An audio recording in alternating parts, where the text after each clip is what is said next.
Hi, welcome to the Good Morning with Sherry Lord podcast. We're so happy you can join us today. We hope you're having a fantastic day. Keep your thoughts positive, and I hope you're having a very wonderful hot chocolate or a wonderful hot coffee and have your hot tea along the way and just enjoy your day. We're so excited to have Reverend Lee Chapin here. I've known her for a long time and she's amazing.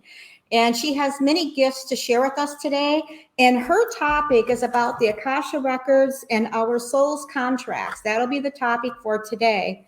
And Lee, who is our guest, is a Reverend Lee Chapin master's degree in counselor education and a Bachelor of Science in Psychology, motivational speaker, author, licensed massage therapist, healing energy practitioner, and an associate pastor. Reverend Lee is the owner of Celestial Connections, and she is amazing. And she's going to talk about how you can get a hold of her towards the end. And she's going to talk a little bit towards the end about her new book that she has. And we're so excited for her to share that with us.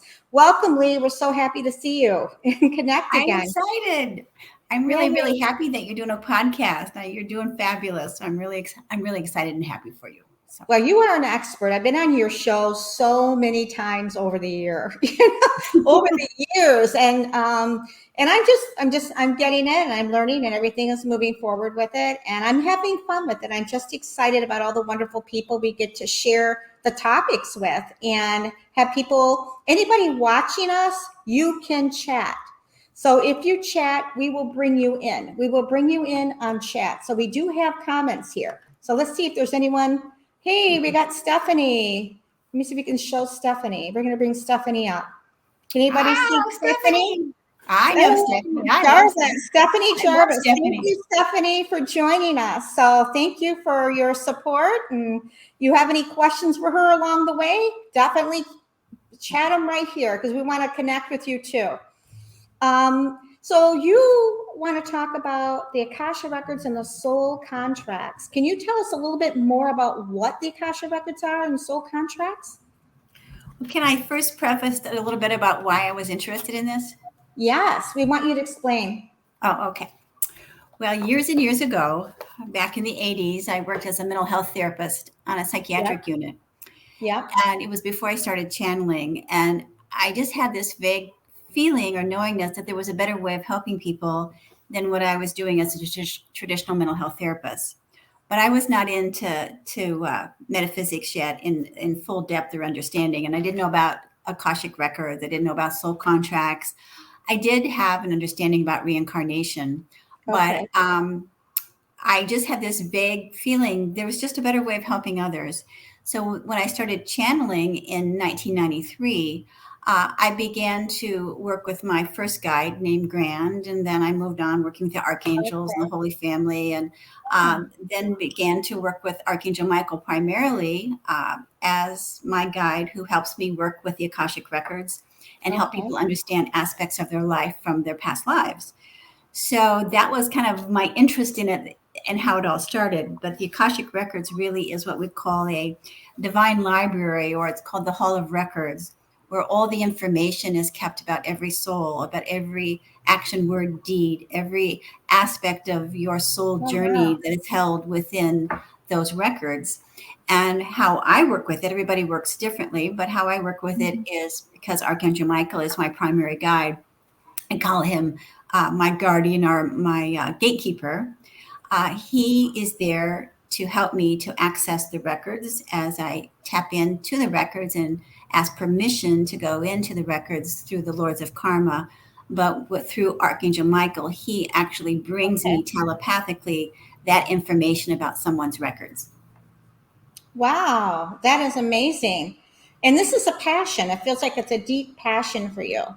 And it really is, because it makes so much sense to me. You know, as a therapist, I was so limited, just in my own, knowledge and education and training. But it was like, it is a passion. It's like, I love to help people understand aspects of their life from a higher perspective.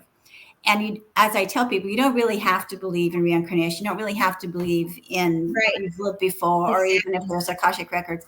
Does the information help you? That's the really key. Does this information help you have a higher perspective and help you to heal and to move forward with your life. Oh, I mean, this is fantastic. And a lot of people there's people who have experienced a lot, the Akasha records, or are aware of it. And there's people who's always been curious about it and they don't quite understand it. So you explained it in really a detailed way of a simplified it. So I think this is huge. But my question is, in someone's life, like daily, and things are going like they don't know what's happening, and they come to you. Is there any stories you can share about how it's helped people and how actually it has helped you as well? What has it changed and how has it changed in your life and for your clients who have came? You can give us a couple of stories. We'd love the stories. Well, for me personally, it's helped me to have greater peace and understanding about my life challenges. So as I begin to understand again those soul contracts that we made prior to our time of birth. So before we chose to incarnate on the planet, our soul has made that agreement of all the players, simply who our parents are, who perhaps our spouse are, our children are, and really the soul plan for our mission for this earth plane. So when we begin to understand that there is a higher purpose, there's a higher reason, that our existence and our life is not by accident, that it will help us to no longer, if we have abuse and trauma, which most of us have had in this lifetime, because this is a part of what I call earth life, that we've come to earth to learn our soul mission and to move forward, returning back to oneness, but there's soul challenges. And so when we begin to understand that there's a bigger picture here, there's a greater purpose for us, then we don't feel victimized. We can move into forgiveness for those issues, and we can begin to heal and help ourselves to live a more peaceful life. That's how it's really impacted my life, because I remember, and I'm not afraid to share this, but my spiritual teacher, when I met her back in 1984, helped me to understand about reincarnation and forgiveness, because I had been sexually abused when I was a child. And I was 28 when I met my friend Cece, my teacher, and I was really, really struggling. And I was a young therapist at that time. I was really, really, really struggling. And so understanding that I had this, perhaps a soul contract, with my stepdad or my family, I'd been put into this situation. And for me, even though I would not want this to happen to anyone, or I know it was very traumatic for me and I still have residual from it, it's helped me to be compassionate. It's helped me to be a better counselor. It's helped me to be able to understand people's pain on a deeper level, because I know my own pain. So obviously, I came into this lifetime choosing to be a counselor because that was what I felt that I wanted to do. Even in high school, I wanted to get a degree in psychology. I knew it at a young age. And so that was my soul mission. And having that experience with my family has really helped me I just want to use the word compassion, to hold compassion for other people, to hold compassion for my stepdad. And even when he passed away, I helped him to cross over. And my sister couldn't believe that I had done that. But it was like I didn't want to go through any karma or any attachments that we had. And so I asked that he forgive me for whatever I did to him, and that I receive forgiveness as well. And on his deathbed, that's what I was doing. I was praying over him, and my sister really couldn't understand that. But for me, it's about moving forward, healing any of those contracts that we've had, not fully understanding perhaps all what that means. But for me, it was about coming to some reconciliation and forgiveness and peace. And that's what I really try to help people do when they come to me, especially because we've all had some level of trauma. And if we have that higher perspective understanding, it just makes our lives easier. Yeah, you're not carrying it. You're not carrying it in the same energy. It feels like you transform the energy, even though it had happened. It no longer affects you the same way. That's what I hear you say. That it was transformational in your life and very effective in your life, as well as you helped other people become more healed and effective in choosing to move forward. I think this is I think this is a very good topic because not everybody understands it, but people's heard the term Akashic records, and they don't quite understand the soul contracts in the Akashic records.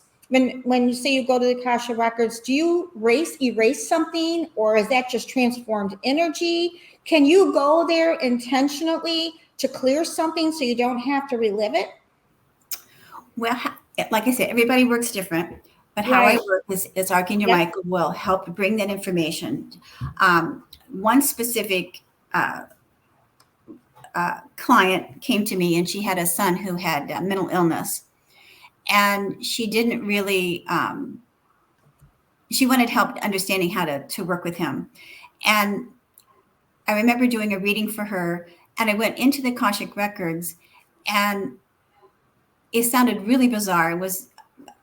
This was 25 years ago, and it sounded bizarre then to me, but now I would not think anything about it. Right. But I had tapped into the fact that her son had lived a previous life and he'd been abandoned, and Okay. he was raised by wolves. Oh, Somehow he lived in the woods and he was living with wolves. And of course, he probably didn't live very long because of, being exposed, you know, out in wow. the Yeah. elements. But I thought to myself, this is so weird. She's going to think I'm so bizarre. This is so strange. And then when I got done with going, into the records and showing this to her, she says, "Oh, this is so strange." She says, "When my son gets really upset, she says he howls like a wolf." Oh, wow. It does make sense. It helps her understand and connect the pieces, why this is happening. Right. Uh, And if we can take a look at, oftentimes within our soul contracts and in our life, we have same themes that are playing out.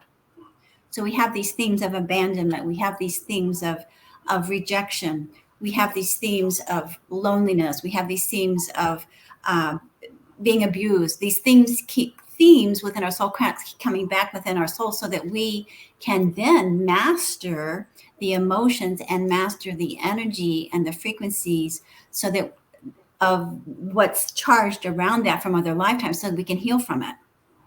So I know what my themes are, have been abandonment and loneliness.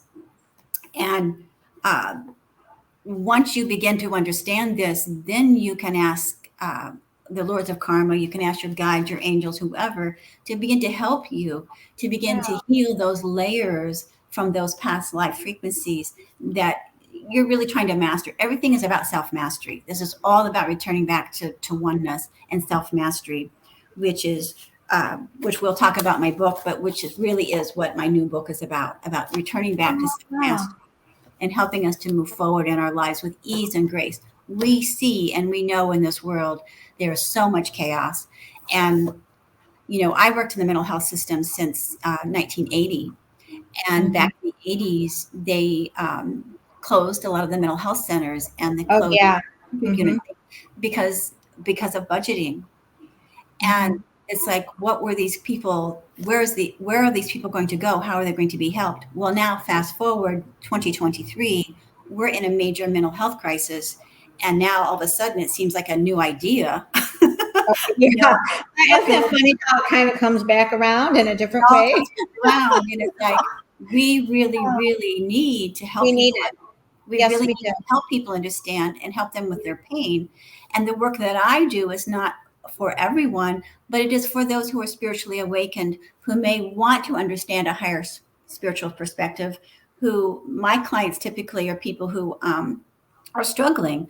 I don't get a lot of people with severe mental illness, but I draw people to that have just issues in life that I can be able to help explain this to. And more and more people are, as you know, Sherry, are Yeah. awake to spirituality and Yes. to these Hmm. principles. And so it's easier for me now. I started doing this 30 years ago. And Yep. so it's fascinating to me that now the focus on mental health, and so more and more people can um, can find alternatives ways to help themselves if they so choose. And what I do with the Akashic records and my work is just another alternative for those who feel guided to it. I think it's wonderful. And I love how you're explaining how it can help you in your life, and how it can help you have more peace in your life and more joy in your life and transcend the energy. I think it's wonderful, and it has. It's changed people to see things in a different perception. but it also is a deep healing. It's also an energetic shift, is what it felt like It when is. you do that. Does it also go ahead, Lee? I was going to say, Archangel Michael works twofold with me. And so he'll Okay, bring the information and explain about your past lives and what's in the Akashic records and help you to get the picture.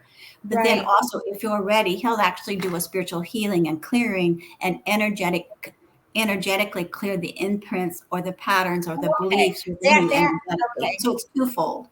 Okay, because it felt like beliefs were tied there somewhere, and then you just explained that.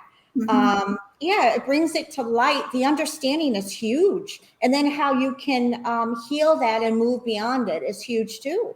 People don't realize they have the ability to do that. And some people are seeking, like I said, they are being drawn for the help. People are awakening all over the world right now, and they're looking for change. They're seeking. And I just want to take a few minutes just to acknowledge our beautiful chat here, our chat people. We got Stephanie Jarvis, Karen Kaplan, Beth Perry, Kathy Flaska Thorsten, and we have a lot of people here. And if any of you guys have a question or want to say something, just text because we're getting your messages, just so you know. We have a lot of support here, and we just love everybody gathering. And we have Deborah Finnegan, who just showed up. So we're going to add Debbie here. So you can ask a question. If we have time, we will answer them.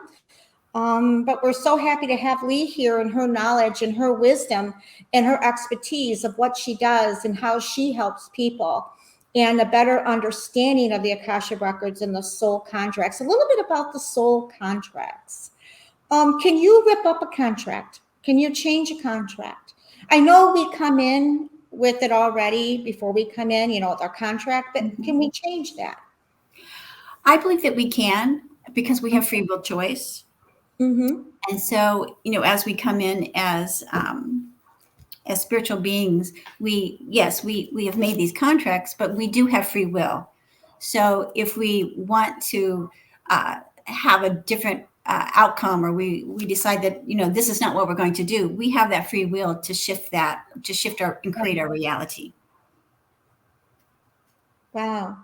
That is huge. I mean, that's freedom. And people don't realize they have free will. That was one of the other questions I had on someone who had texted me earlier about the free will. You do have the free will, which is huge.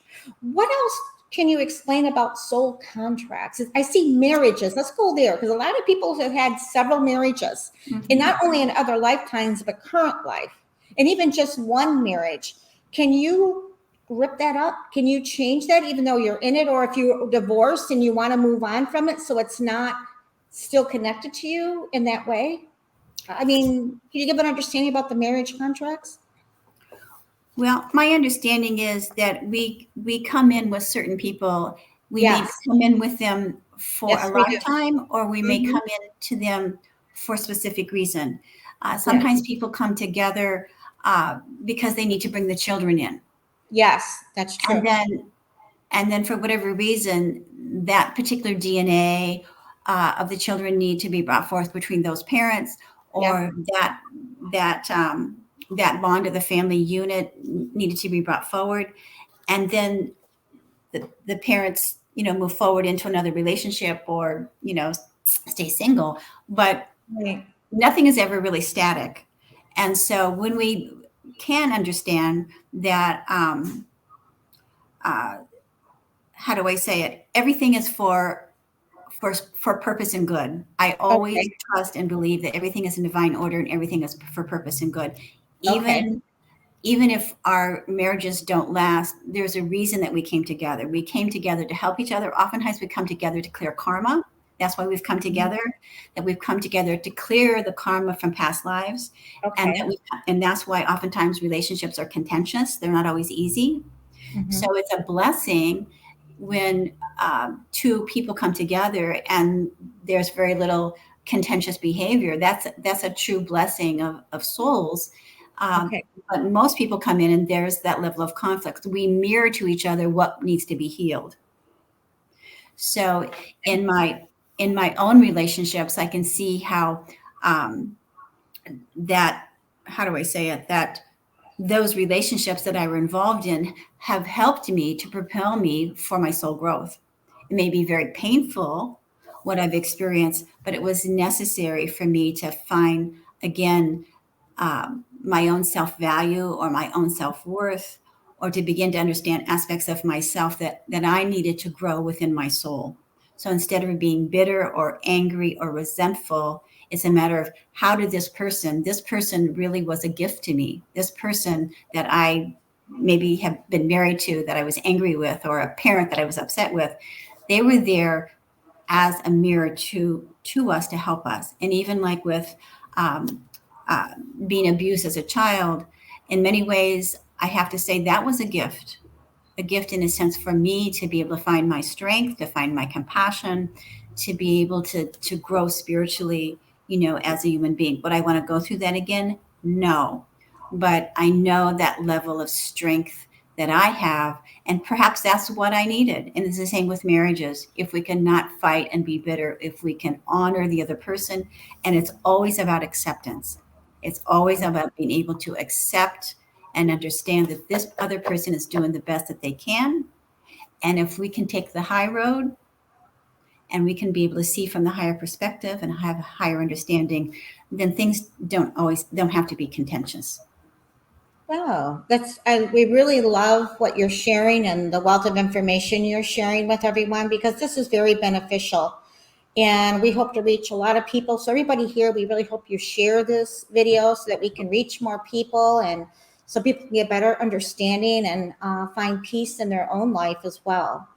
But what can you, are there any other stories that you've helped people with about the Akasha records or the soul contract that you like to share that was impactful, that kind of stands with you? And you don't have to give a name or nothing, but just the situation.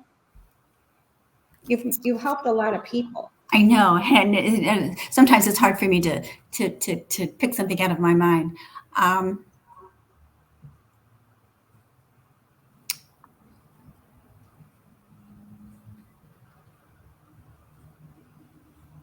Well, I'll pick this one. Okay.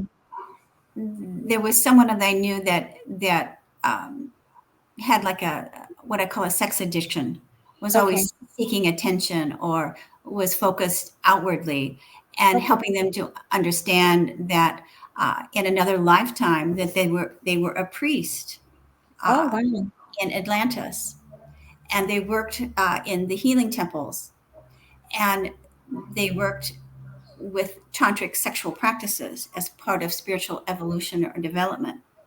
And so helping that person to understand that their behavior now was related to a past life, because in that lifetime that was a part of what was normal in the healing temples, and yet now it's coming forward because it's, in some ways, it's still there within the memory of that person, and because it's been skewed with your ego, that it's turned into like a sex addiction, instead of understanding that this was a part of what we did in Atlantis, but that attention or that energy is still present within that being.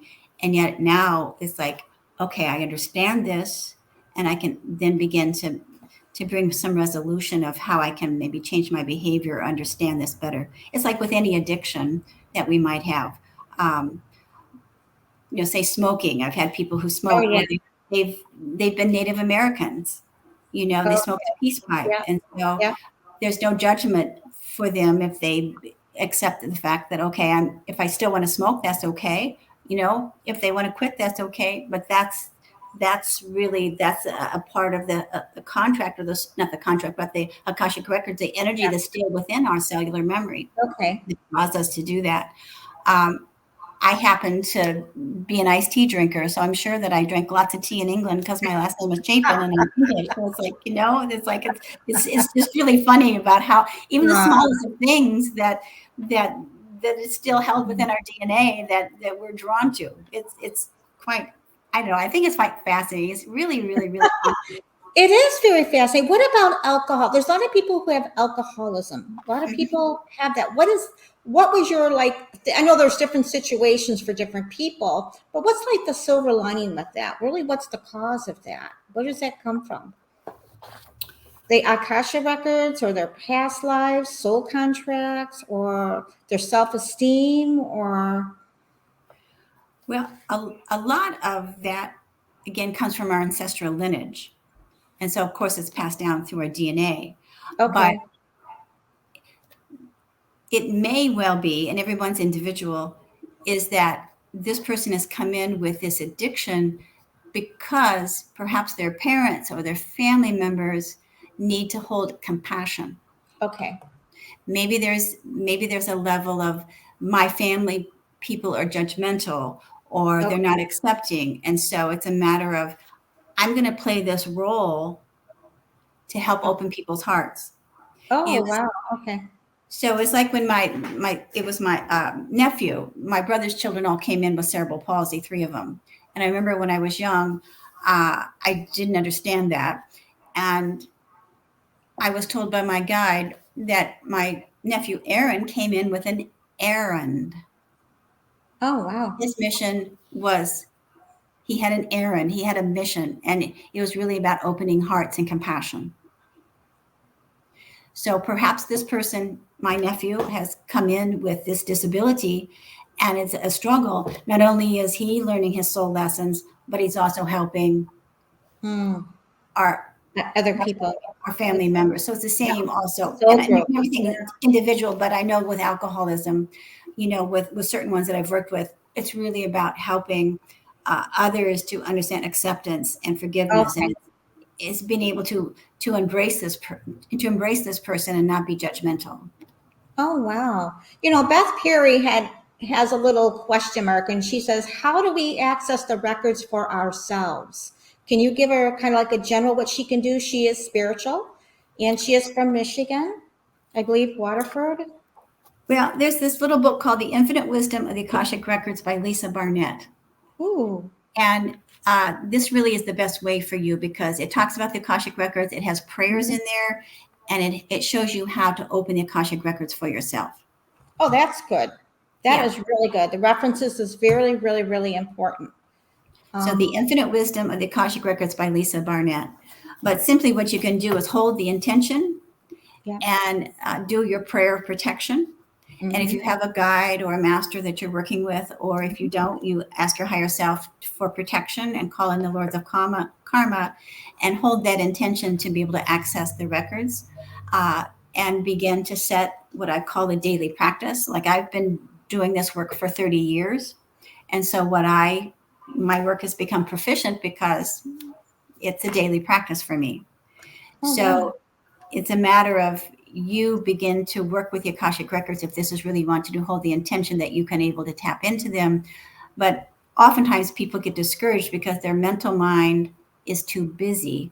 We have to quiet ourselves and really begin to learn to listen to our soul and get quiet and move the chatter away. So it's not, I don't want to say it's an easy process, but it's a disciplined process. Oh, wow. I have one more question just popped into my head. And a lot of people struggle with this. And weight, weight gain, being overweight, not being able to lose your weight. It's Mhm. like you'll lose it and then you gain it back. Uh-huh. What does that have to do? People, who have issues with weight, up and down, it's not consistent. Is that to the soul contract or the Akasha records, or is that self-love? What is that? Is it Well, holding on to things from the past? Go ahead. again, I don't want to generalize everything. I'll just tell you what I know from Exactly. my Yes. spiritual teacher. My spiritual teacher was overweight, and she was always struggling. I mean, she was really, really wise, but she was really, really heavy. And Spirit had told her that she had come into this lifetime with all this weight around her. It wasn't really about protection because oftentimes we think it's protection.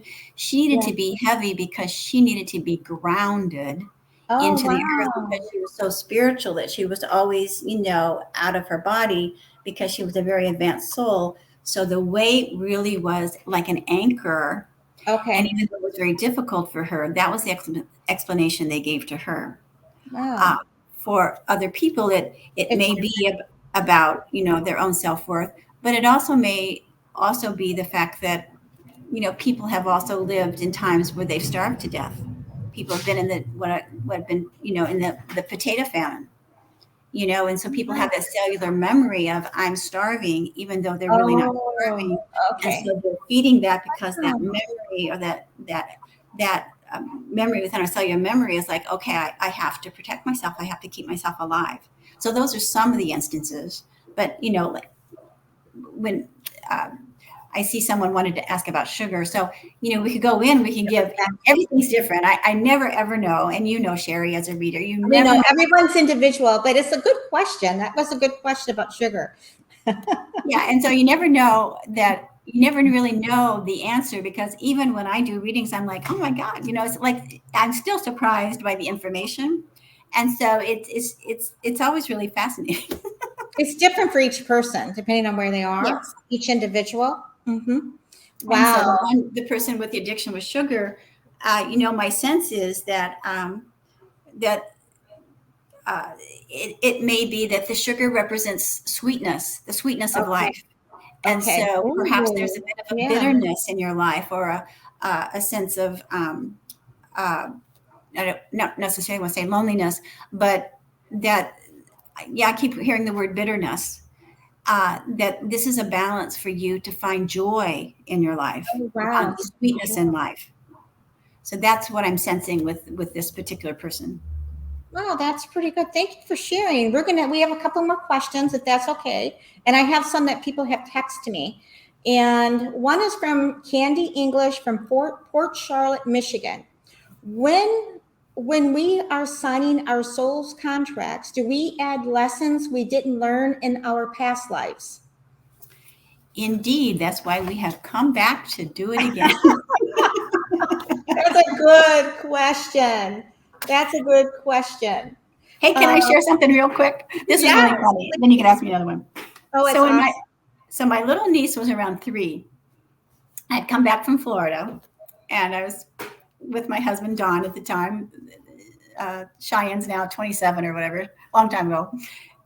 And she comes into the kitchen. She hasn't seen me, for a long time. And she waddles in and she says, before I was born, she says, I was going to come into your belly, but I decided to come into my mom's instead. And then she waddles out into the living room. And I was like, oh my God, I couldn't believe it. But it was here, this little being who remembered and wanted to share with me. And I was like, holy camole, this little soul wanted to let me know this.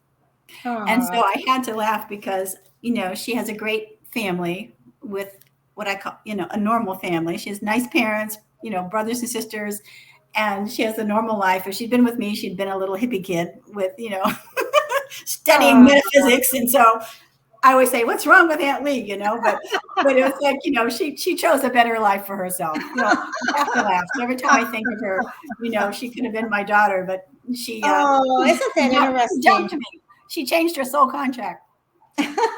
That's good to know. The second question I have is by Julie Spratt from Sarasota, Florida. And her question is, can I go into my records and past lives to heal a suicide contract that's going on in this lifetime, so I can get rid of the constant struggle? It is a lot to do with no money to survive, but my kids too. She has been struggling with this for a long time. And that's a good question. Can she heal that? How can she go into her records and past lives and heal that situation so it doesn't affect this lifetime? Yep, that's what going into the Akashic records are all about. It's going back into that trauma, that perhaps this is what she did in another lifetime. And so now it's predominant in her, what I call memory or cellular memory. And so she can go back and understand what that lifetime was about, because perhaps I don't have any idea without tapping into, but perhaps she did end her life prematurely, and now she's come back with that same urge. It's sort of like alcoholism or drug use. You have the same urge or the same tendency, like any other addiction or maladaptive behavior, that it can be transmuted. I trust that spirit can help us with all things if we hold our intention and we really, really, really want to shift, that we can be helped. Oh, wow. That's good. She just needs to go into her meditation. She is on a spiritual path. Get with her guides to go there to heal that and have that intent very clear to heal that, is what I'm hearing you say. Yeah, And I would suggest that she work with someone to help her with it, because yeah, it's pretty, probably deep. yeah, it's very deep. Yeah, it's Probably not, very, very deep. yeah. Yeah, well, that was good advice. And we have one more, well, two more questions. One is by Jan Curry. Question for show. I believe I am in a soul marriage contract today, and I have been advised in numerous readings that the marriage had already been prearranged. I feel a commitment, even though relationship has had its challenges. What happens if it is ended, and how do you deal with partners that have no belief in prior soul lives? Everyone has it, regardless if they believe it or not. So Mhm. I think what she's, I mean, what happens, say that the marriage ends, do you come back and repeat it? Or does it dissolve because you finished what you did with this person? Or um, I don't, not sure what the question is here, but there, she had a something to do. What happens if it's ended? What happens if the marriage ended? Yeah, it sounds like she wants to end it, but she has some guilt about that. Mm, And so I would say there'd be no judgment. That if okay. you feel that you have completed what you needed to complete for yourself, then you need to honor yourself. You need to do what feels right for you. Okay. And even though uh, you might make the decision, the other person doesn't want it, one never knows how that may help the other person. Okay. So that may give the opportunity for her husband or her to be able to heal, or to take a look at aspects within himself that perhaps he needs to change, Okay. Okay. or that he needs to find peace with himself, so that there's some level of resolution. So I'm saying there's no judgment. It's a matter of Okay. trusting in what you feel is right and true for you. Not Well, in I a selfish way, but in a way that you're honoring yourself. exactly. I think this is good advice. It's very good advice because people don't realize, they struggle Yeah. sometimes in relationships, and if it be a friend, a partner, children, relatives, there's always some issue somewhere. It's always, So yes. And it's really best if we can, if we have the courage to really listen to what I call our own soul, to listen to our own pathway, regardless if it's painful or not painful. There's always I trust there's always a reason for all things. That's okay. why understanding this helps us. Yeah. And I don't want to say have to, but in some ways we do have to move through the pain and the suffering, because we're humans, to be able to come out on the other end and be able to find that peace and have that higher perspective. I'm really grateful to my clients that come to me, because the ones who come are awakened enough that really want to be able to understand this and move forward. So I'm really, really blessed. I don't have a lot of resistance. And just by having this conversation today uh, is really amazing. I mean, I live across the street now from the hospital, the psychiatric unit where I worked in the 80s. And so much has changed for me in those 40 years or whatever, however long it's been. It's like, look at what we're doing now talking about this. I never would have thought that, again, this was a part of my soul mission. I'm 67 now. It's like, it's amazing the shift in consciousness of people. So I applaud everyone for, asking these questions and being brave enough and really Yes. deep diving into it, and really, being curious and really wanting that. So I just applaud everyone for that. Oh, thank you, Lee. We have just so much enjoyed having you on our show. You've been amazing, and your wealth of passion, wealth of information and details with it. And I know everyone who asked the question are appreciating you for an answer, because they want to know, and they want to evolve as well. But you've just been wonderful. You also how can people get a hold of you? And you also are an author. Lee has 3 books, I believe. Can you explain a little bit about your books? I do have 3 books. Didn't know that was in my contract, but I guess there's It other. was newly created. They had plans for me that I didn't know about.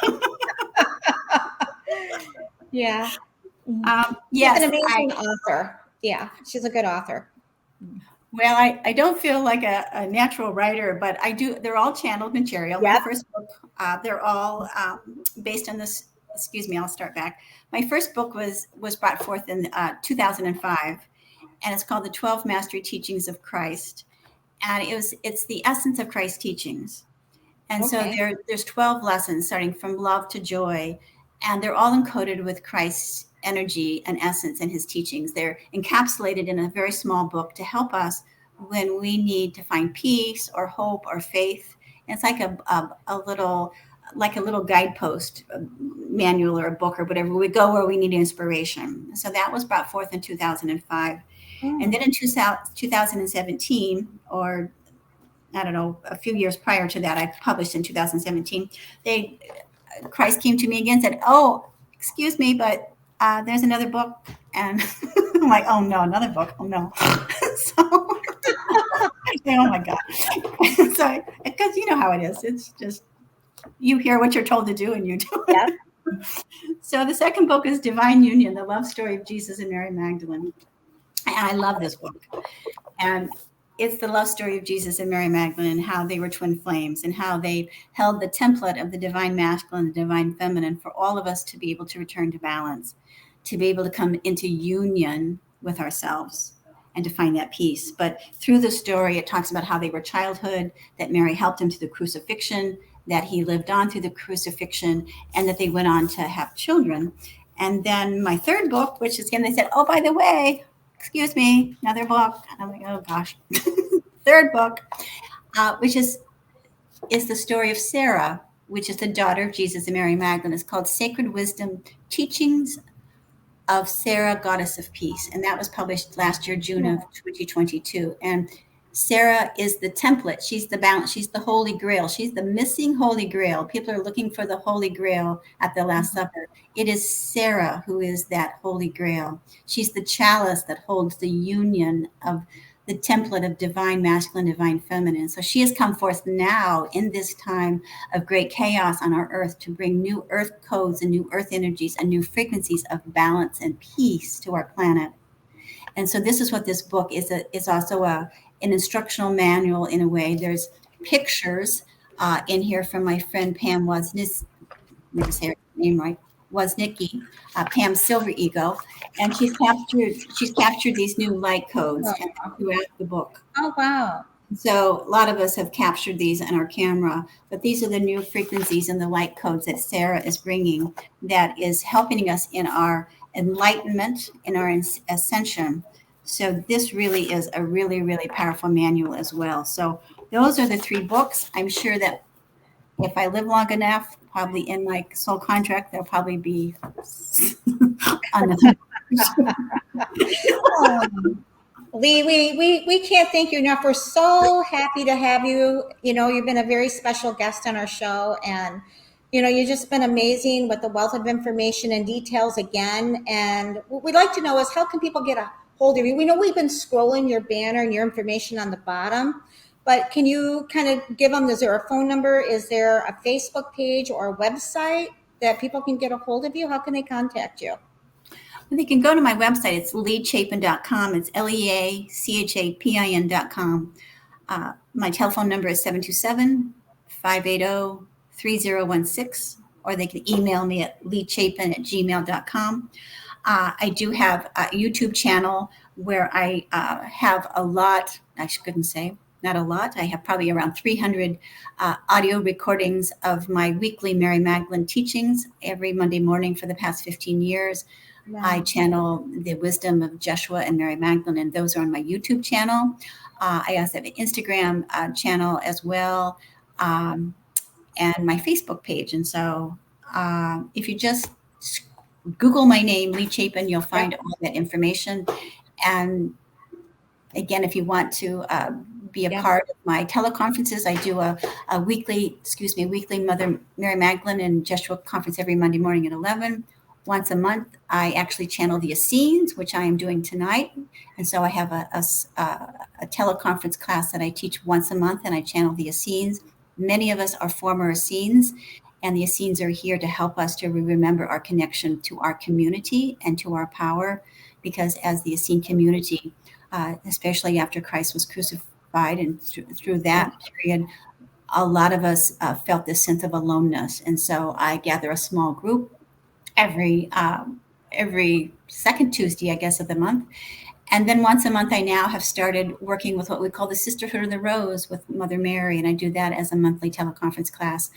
This is the women and also their men, but they were part of the Lemurian and the Atlantean Sisterhood as high priestesses.